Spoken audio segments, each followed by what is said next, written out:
જય ભીમ ગુજરાતના digital platform પરથી હું પ્રવીણ કુમાર. સાથીઓ, આજે ચર્ચાનો વિષય છે બહિષ્કૃત હિતકારણી સભા. ડૉક્ટર બાબા સાહેબ આંબેડકર જ્યારે વિદેશથી ભણીને પાછા આવ્યા અને એમણે ભારતના બહુજનો, એમાં ખાસ કરીને જે લોકો બહિષ્કૃત હતા, અસ્પૃશ્ય હતા, અનટચેબલ હતા, એવા સમાજના લોકોનું પ્રતિનિધિત્વની શરૂઆત કરેલી. આ લોકો માટે જે ભારતની અંદર 7-15 કરોડ લોકો ને જે અન્યાય થતો હતો, જે લોકો અધિકાર વંચિત હતા, જેની સામાજિક વારંવાર એનું અવમૂલ્યન થતું હતું, જેમના ઉપર જુલ્મ થતા હતા, શોષણ થતું હતું, અત્યાચાર થતો હતો, આવી અનેક અમાનવીય ઘટનાઓ જે સમાજ ઉપર બનતી હતી, એને ડૉક્ટર બાબા સાહેબ આંબેડકરે બહિષ્કૃત સમાજ નામ આપ્યું હતું. તમામ લોકોએ એને અસ્વીકાર કર્યો. સમાજે એનો સ્વીકાર ન કર્યો. સમાજે એને સ્વીકાર્યો નહીં. ભારતની જે સામાજિક વ્યવસ્થા હતી, બ્રાહ્મણ, ક્ષત્રિય, વૈશ્ય, શૂદ્ર, એ સામાજિક વ્યવસ્થાએ પણ એને ન સ્વીકાર કર્યો. અને જેને અસ્પૃશ્ય ઘોષિત કર્યા, અનટચેબલ જાહેર કર્યા, ડિપ્રેસ ક્લાસ જેને જાહેર કર્યા બાબા સાહેબે, આ ડૉક્ટર બાબા સાહેબ આંબેડકરે જ્યારે સાઉથબરો કમિશન ભારતમાં આવ્યું ત્યારે બાબા સાહેબ આંબેડકર, પીજી સોલંકી ભેગા થઈને એક મેમોરેન્ડમ આપેલું. વિધિમંડળોમાં આ બહિષ્કૃત સમાજના સ્થાન આપ, પ્રતિનિધિત્વ આપવું. એ વિષય ખૂબ લાંબો છે, સાઉથબરો કમિશનનો. ક્યારેક આપણે એના વિશે વિસ્તૃત ચર્ચા કરીશું. મારે આજે ચર્ચાનો વિષય છે બહિષ્કૃત હિતકારણી સભા. સાથીઓ, મુંબઈના દાદરની અંદર એક હોલમાં 20મી જુલાઈ 1924ના દિવસે, એટલે કે આજથી 100 વર્ષ પહેલા, આ એનો 100મું વર્ષ ચાલી રહ્યું છે, 100 શતાબ્દીમું વર્ષ છે. ખરેખર તો ભારતે આ આપણા મહાપુરુષોના દિવસોને ઉજવવા જોઈએ, મનાવવા જોઈએ, સેલિબ્રેટ કરવા જોઈએ કે આ શતાબ્દીમું વર્ષ ચાલી રહ્યું છે. અને શા માટે આ શતાબ્દીમું વર્ષ છે અને મહત્વનું વર્ષ છે? ડૉક્ટર બાબા સાહેબ આંબેડકરે 20મી જુલાઈથી આજે અધિવેશન બોલાવ્યું અને એ જે દિવસે 1924માં એમણે જે બહિષ્કૃત હિતકારણી સભાની રચના કરી, અને એ બહિષ્કૃત હિતકારણી સભાની અંદર એમણે જે ઠરાવો પાસ કર્યા, અને એમાં આ સમાજને એક આહવાન આપ્યું, એક સ્લોગન આપ્યું: શિક્ષિત બનો, સંગઠિત બનો અને સંઘર્ષ કરો. આ 3 સૂત્રીય કાર્યક્રમ ડૉક્ટર બાબા સાહેબ આંબેડકરે 20મી જુલાઈ 1924ના દિવસે દાદર ખાતે આ સભાની સ્થાપના કરી, બહિષ્કૃત હિતકારણી સભાની. અને આ સભાની અંદર સર્વાનુમતે આ ઠરાવ પસાર કરવામાં આવ્યો કે આજથી આ સમાજ શિક્ષિત બનશે. અશિક્ષિત સમાજ, આ અસ્પૃશ્ય સમાજ, આ ડિપ્રેસ ક્લાસનો સમાજ, આ અનટચેબલ સમાજ, આ બહિષ્કૃત સમાજ હવે શિક્ષિત બનશે. આ ડૉક્ટર બાબા સાહેબ આંબેડકરનું સપનું અને એમનું પહેલું સ્લોગન હતું. ડૉક્ટર બાબા સાહેબ આંબેડકરે આ સમાજ માટે બીજી વાત કરી: સંગઠિત બનો. શા માટે ડૉક્ટર બાબા સાહેબ આંબેડકરે આપણને સંગઠિત બનવાનું કહ્યું? શું આપણે અસંગઠિત હતા? હા, આપણે અસંગઠિત હતા. આ ભારતની જે સામાજિક વર્ણ વ્યવસ્થા હતી, જે જાતિ વ્યવસ્થા હતી, એ જાતિઓની અંદર આપણને 1801 જાતિની અંદર વિભાજિત કરવામાં આવ્યા હતા.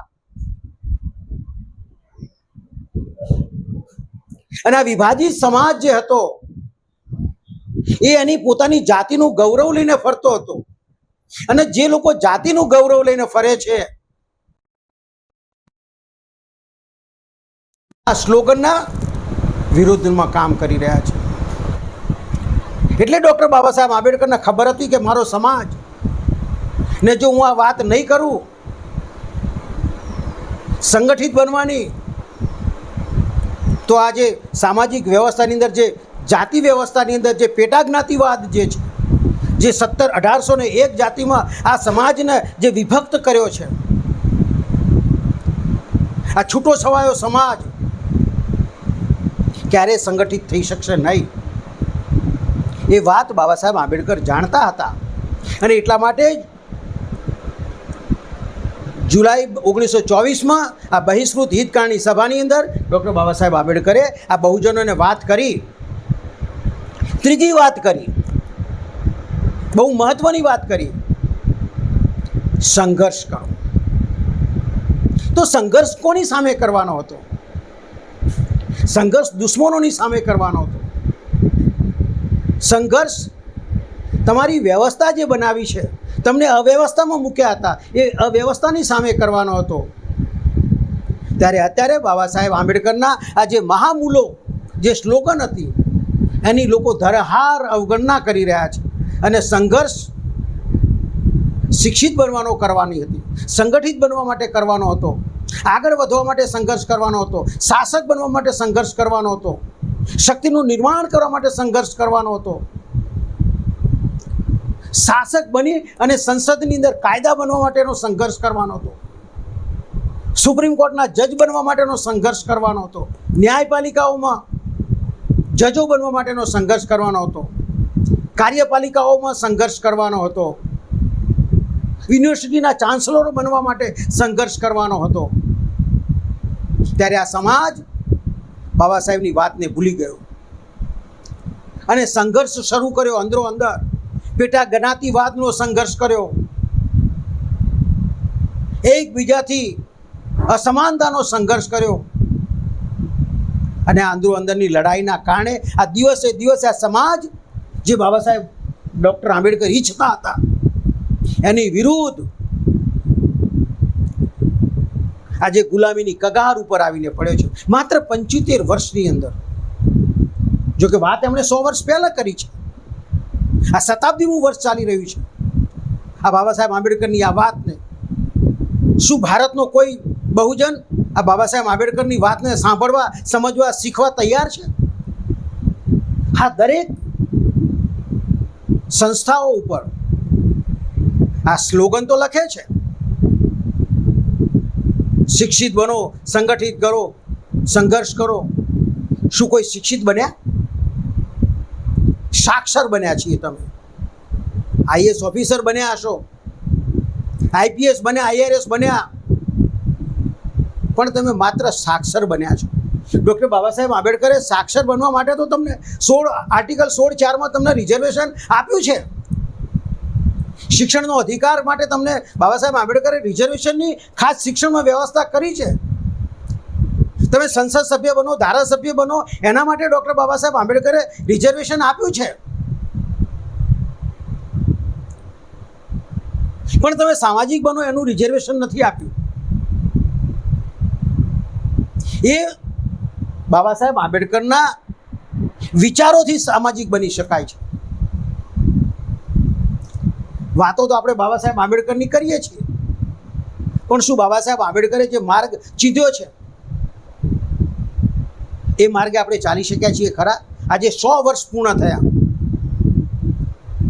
ચલો આપણે સૌ ભેગા મળીએ, ચલો આપણે સૌ સંગઠિત થઈએ, ચલો આપણે આપણા અધિકારો માટે જન આંદોલન કરીએ,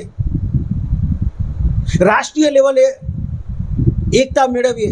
છે કે અહીંયા હજારો લાખો સંગઠનો બાબા સાહેબના નામે બનાવ્યા. ડૉક્ટર બાબા સાહેબ આંબેડકર પોતે આ 1924માં બહિષ્કૃત હિતકારની સભા બનાવી અને 1942માં આ બહિષ્કૃત હિતકારની સભાને વિસર્જન કરી ઓલ ઇન્ડિયા શેડ્યુલ કાસ્ટ ફેડરેશનની રચના કરી. એમણે સમય અને સંજોગો પ્રમાણે ડૉક્ટર બાબા સાહેબ આંબેડકર પરિવર્તન લાવ્યા અને ઓલ ઇન્ડિયા શેડ્યુલ કાસ્ટ ફેડરેશનની રચના કર્યા. 19મી જુલાઈ 1942ના દિવસે જ્યારે બાબા સાહેબ આંબેડકરે આ રચના કરીને અધિવેશન બોલાવ્યું, એમાં 75,000 લોકો સામેલ થયા.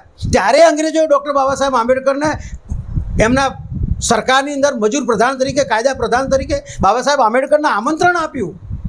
એ બાબા સાહેબ આંબેડકરે એ બતાવી આપ્યું શિક્ષિત બનો, સંગઠિત બનવાનો નારાથી શું ફાયદો થઈ શકે છે.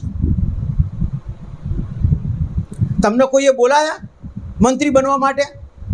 કોઈ સરકારે?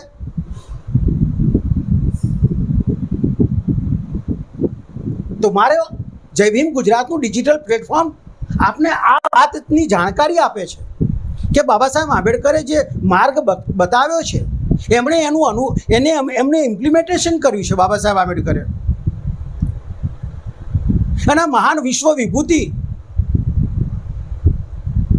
જે બુદ્ધના માર્ગ ઉપર ચાલવાવાળા વ્યક્તિએ સમતા, સ્વતંત્રતા, બંધુતા, ભાઈચારો, પ્રેમ, કરુણા, ત્યાગ, શીલ, એ મહાન વિભૂતિએ તમને રસ્તો બનાવ્યો કે શિક્ષિત બનો, સંગઠિત બનો અને સંઘર્ષ કરો. છે ક્યાંય આપણો સંઘર્ષ દેખાય છે? સમગ્ર ભારતની અંદર માત્ર વાતો કરી છે સંવિધાન બચાવો, સંવિધાન બચાવો. આજે સંવિધાનની શું પરિસ્થિતિ છે? શું તમારા અધિકારો સુરક્ષિત છે? આ અવાજ માત્ર જય ભીમ ગુજરાતનું ડિજિટલ પ્લેટફોર્મ જ ઉઠાવી શકે છે. તો મિત્રો, આજનો અમારો આ વિષય હતો